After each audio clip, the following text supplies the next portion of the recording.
Let's look at example 3.4.3. Find the standard deviation for the data in the table. I know it has a lot of stuff written in the table. I'm going to go over to Google, and I already have the class and the frequency inputted. That's these guys, the first two columns. We're going to work through the rest of it so that we end up with the mean and the standard deviation for the table. Grouped frequency distributions like this one can become complicated. Grouped frequency distributions like this one can be a lot to manage because of what's going on in the table. Here, that same table is in Excel or Google.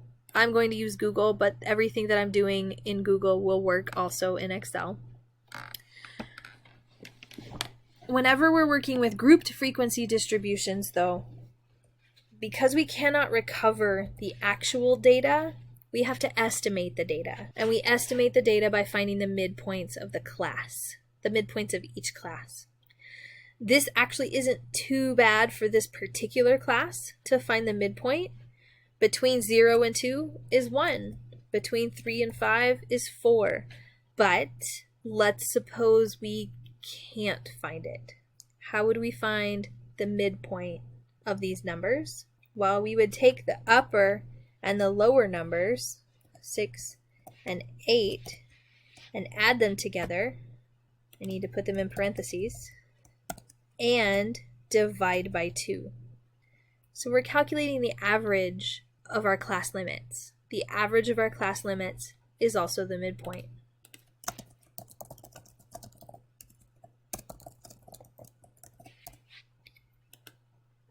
And I hard-coded the 6 and the 8 up here, so I can't grab this handle and drag it down because it's just going to give me 7s every time. I'm just copying that same formula over. So we can type it again, 9 plus 11 divided by 2, or recognizing the pattern that the midpoint, just like the upper limits on the class, 2 to 5 to 8 to 11, and the lower limits, 0, 3, 6, 9, they all differ by 3. 2 to 5 is 3, 5 to 8 is 3, 8 to 11 is 3, 0 to 3 is 3, 3 to 6, add 3. Taking a look at my midpoint, 1 plus 3 is 4, 4 plus 3 is 7. So that class width is really important in building the structure of our frequency distribution. Once we have the midpoint, then we can multiply midpoint times frequency. The idea for this is our midpoint represents the number in the class. The frequency tells us how many numbers are in the class. So that when we multiply midpoint times frequency, we're adding up all of the numbers inside that one class. There's only one value. That value should be 1. Take a look at the next one though. Our midpoint times the frequency.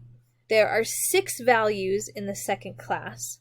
We are going to estimate all 6 values as being 4, the midpoint. When we do that, we have 6 4s, 4 plus 4 plus 4, plus 4 plus 4 plus 4, or 6 times 4, gives us 24. We do this for all of the other values in the table. For each one of the classes, we can calculate the total of those values in the class that we're estimating. Remember, these are estimates. It's not an actual value calculation, but an estimate. And then I need one more thing before I can calculate anything. I need the sum of the frequencies. I need to know how many numbers I have. I have 26. And then I can find the sum of my midpoint times the frequency. So I'm adding up the midpoints and the frequencies. Midpoint times frequency, add them up. This is just the same as the numerator on my sum of x's. And then to find the mean, we take the total and divide by the frequency total. Do notice that I am not using the average function for a frequency distribution. I do not have the raw data.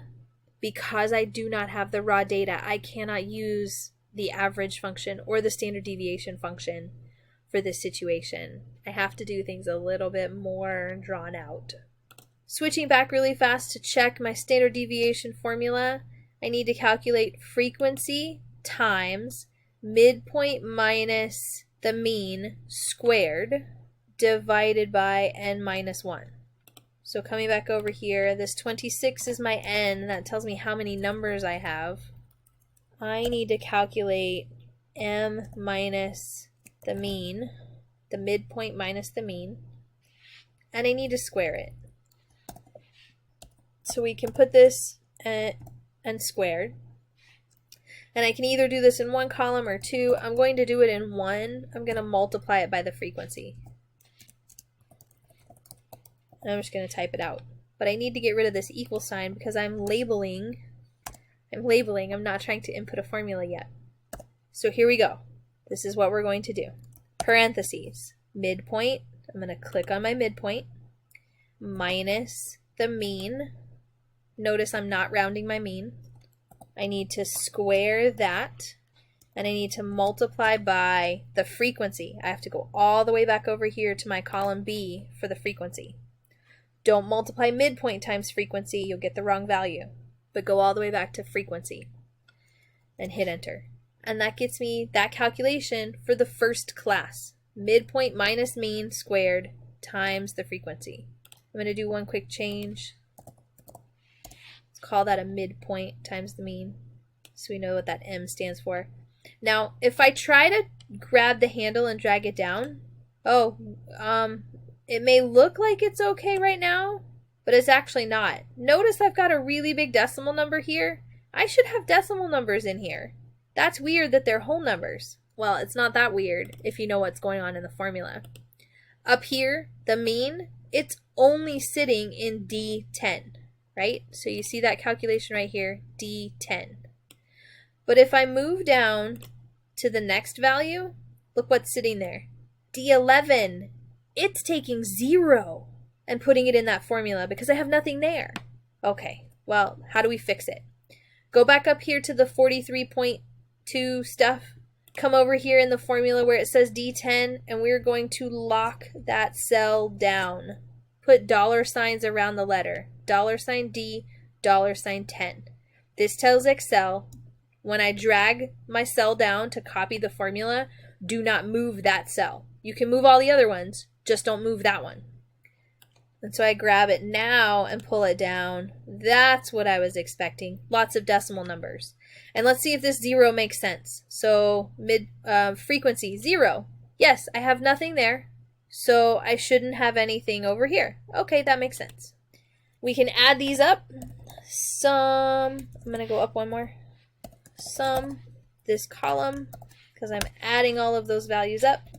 And then I'm going to take that answer divided by n minus 1. Notice I'm putting the n minus 1 in parentheses here. I want it to first calculate n minus 1 so it gets 25 and then divide this big number by 25. And I get it. This is my variance.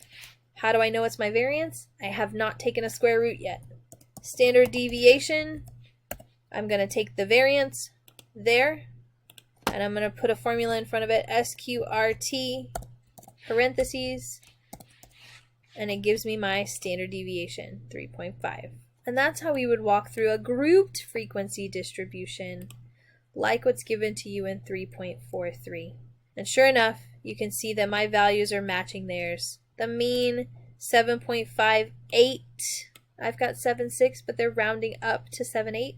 Or 7.58, and then my standard deviation 3.5005, and in the answer 3.5 in the standard deviation.